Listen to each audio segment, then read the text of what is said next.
ऊर्जावान ओडिशा पक्षरु स्वाधीनता दिवस पालित देशर अमृत महोत्सव उपलक्षे पुरीर अग्रणी सामाजिक संगठन ऊर्जावान ओडिशा पक्षरु स्वाधीनता दिवस पालित हो जाइछि।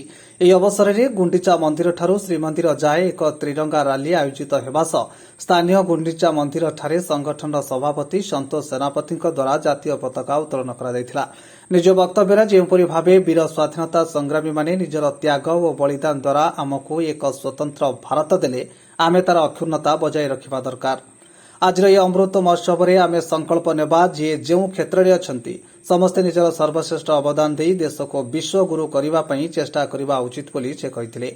अन्यमानक मध्यरे संपादिका निहारिका त्रिपाठी, कोषाध्यक्ष सीताराम सेनापति, दिलीप चिनारा, रंगलता पट्टनायक, विभुप्रसाद नंद, हरप्रसाद नंद, जितेन्द्र पात्र, आदर्श मिश्र, अश्वनी स्वाई, दुष्मंत परिड़ा, उमेश महाकुड़, नृसिंह मानसिंह, सहदेव साहू, आशुतोष मिश्र, अनिल आनंद बेहेरा माने उपस्थित थिले।